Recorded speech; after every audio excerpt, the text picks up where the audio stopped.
an executive order is when a president said, this is what I want my agencies to do.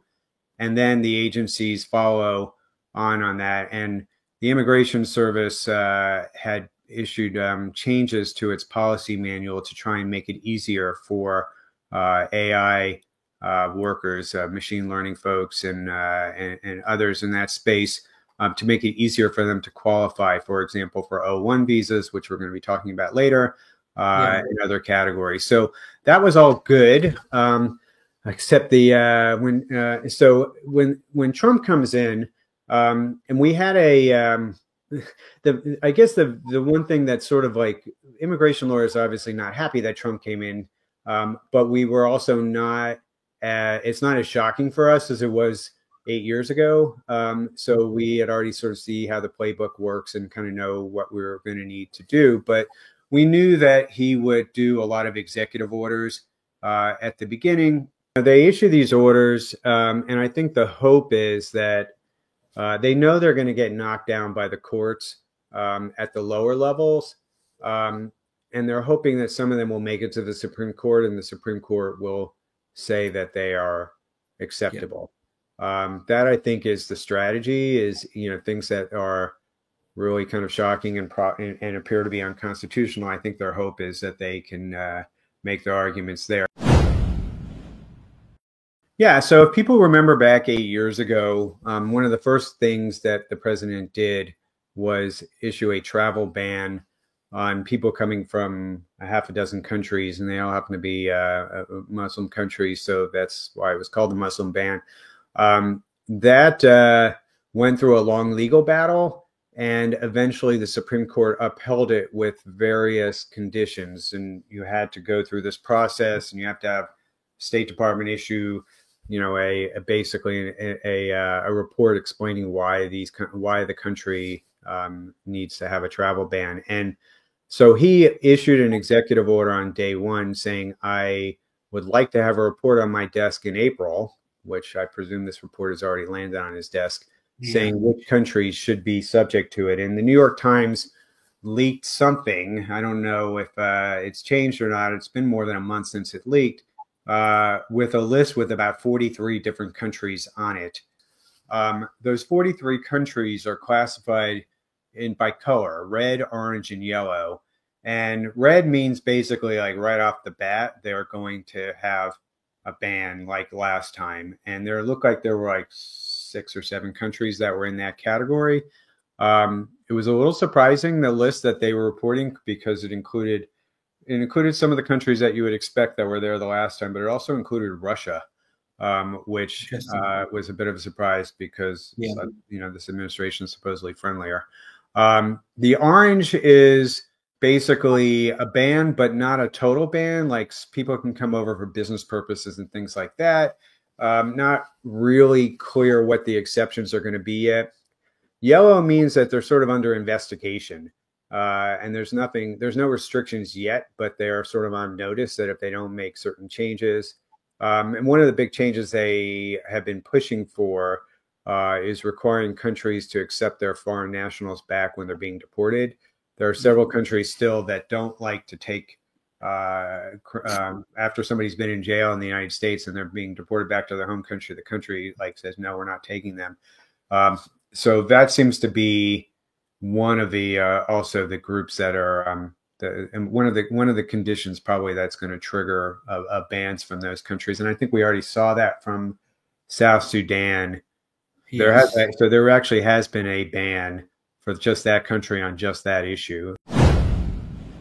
First off, I should also mention that with the students, they started with speech. They've now moved on to removing students based on minor, really super minor brushes with the law, like speeding tickets or running a red light on there. And there's been so there were a couple hundred students, I think, that initially were targeted for speech. It looks like now there are 6,000 to 8,000 students that have had their electronic system records terminated by Immigration and Customs Enforcement, and their visas revoked, based on these minor brushes with the law, not on speech.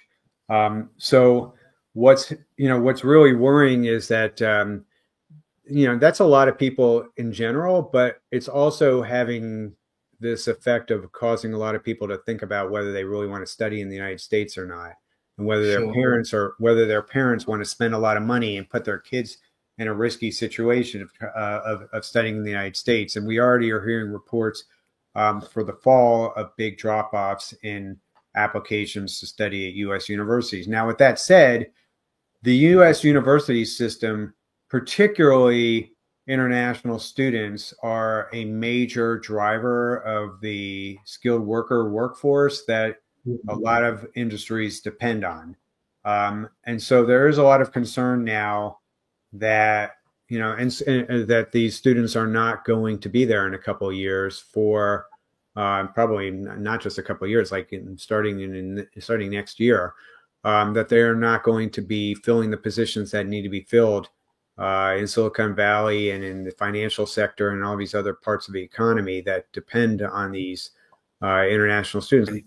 The universities have also been not just on the students, but under attack generally by the president, who has, some people may have heard about the fight that Harvard's having with the administration.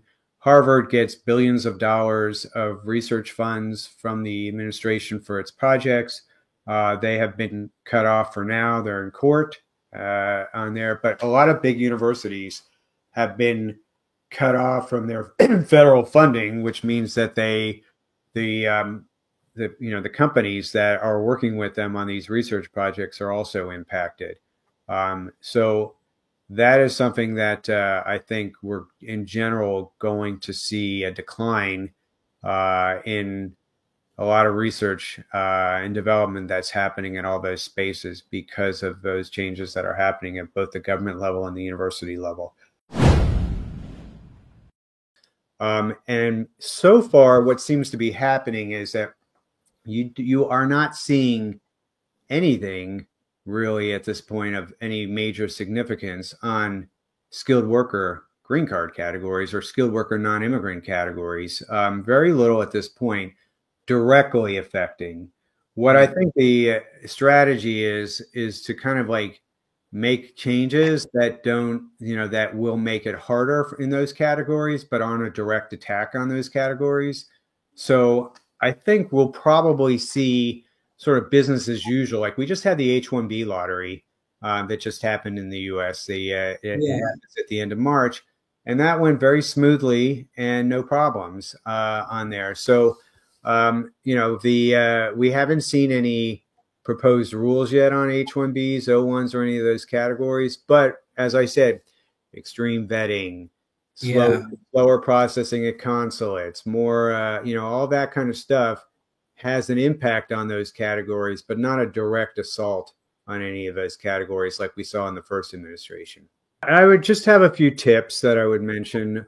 One is that you should just start your processes earlier, particularly green card processing, because if you can actually get somebody a green card, the entries, the ability to enter the U.S. and have fewer problems, you have a lot less of that. So I would say start your green card processing earlier. Two, we've talked about this, vetting your candidates closely. To anticipate potential problems later on. You should, if you are going through that process on the front end, it's a lot less likely that you'll have problems, both because they're better prepared and also maybe you're not going to send certain candidates to the United States that after you've done that, where you in the past it wouldn't have been an issue and it is now. We are telling people to avoid unnecessary travel, and I'm hoping that this is just for over a couple months. We actually did see a lot of this in 2017, where we told, there was a lot of disruptions for travel and things got better.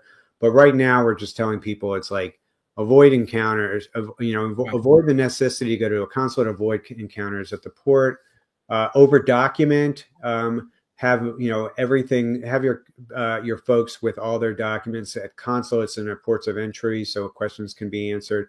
And one last thing, devices.